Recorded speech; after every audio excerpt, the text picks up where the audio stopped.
All right, let's talk about a game we all think we know, Minecraft. You know, that peaceful, blocky world where you can literally build anything you can dream up? It's more than a game. It's a whole cultural phenomenon. And I mean, just look at the numbers. We're talking over 300 million copies sold. That's a Guinness World Record, by the way, for the best-selling video game of all time. It's a universe built for pretty much everyone. But what if I told you that hiding just beneath that cheerful, pixelated surface, there's a whole other layer? A layer of personal tragedy, digital ghosts, and real-world conflicts that might just change how you see the game forever. So, let's do this. We're gonna dig deeper than you ever have before, way past the diamonds and the creepers.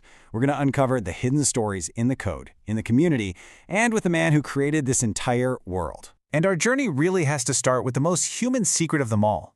Because to get the soul of Minecraft, you first have to understand the guy who laid its very first block, Markus Persson, who we all know better as Notch.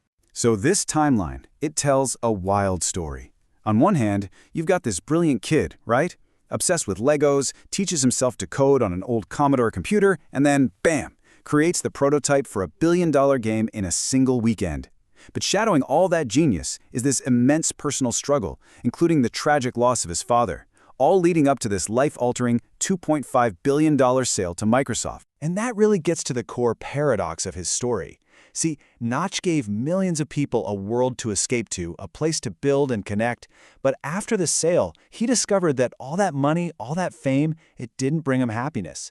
He built this incredible universe for everyone else, but in doing so, he kind of felt like he'd lost his own place in it. So that human story is the foundation. But other secrets? They started to grow inside the game's code. And this is where the community's imagination just ran wild, creating these digital ghosts out of nothing more than whispers and pixels.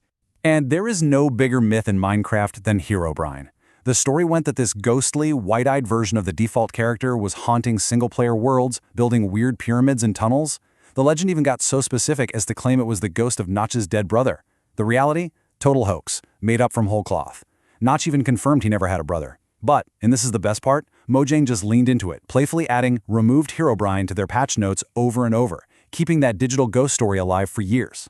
Even the game's sounds have their own secrets. Look, anyone who's spent time mining deep underground knows those sudden, creepy cave sounds. They're so unsettling that a whole fan theory popped up suggesting they tell the story of a mining accident.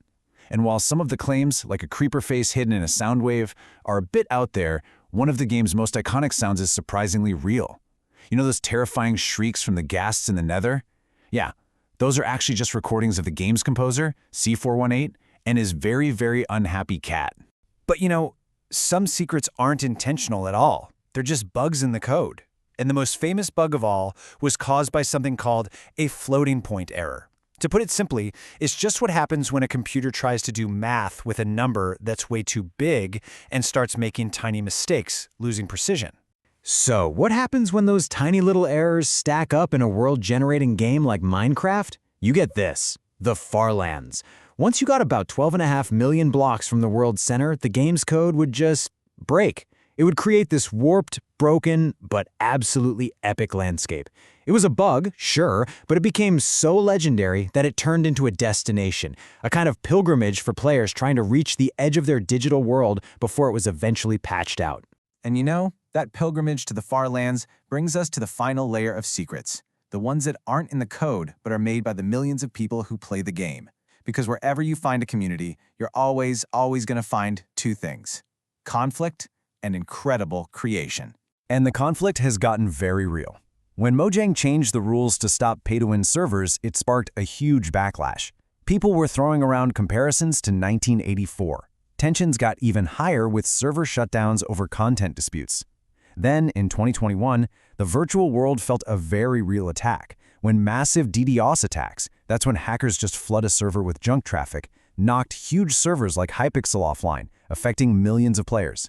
But for every single moment of conflict, there is an act of collaboration on a scale that is, well, it's almost impossible to even wrap your head around. Because conflict is only half the story. So what's this number mean? 1 to 1. This is the scale of what might be the single most ambitious creative project in the history of gaming.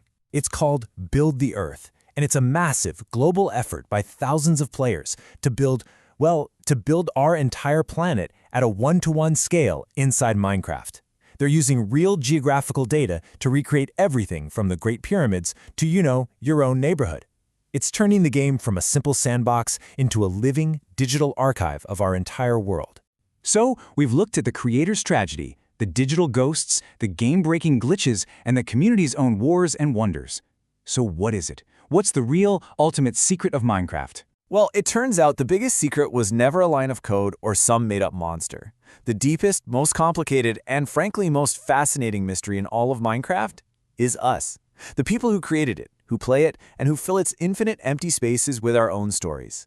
I mean, think about it, right? Notch's life story, that reflects the very human struggle that can come with massive success. Herobrine and the cave sounds, that's our deep need to create myths and stories to explain the unknown. The Farlands are a perfect reminder that even our own creations are flawed. And the community itself, it shows the best and the worst of us, our capacity for both bitter conflict and absolutely breathtaking collaboration. The entire game, it's a mirror. At the end of the day, Minecraft just gives you an infinite world of blocks. It doesn't tell you what to do. So the real question it's asking you is this. The next time you log in and break that very first block, what story are you going to build?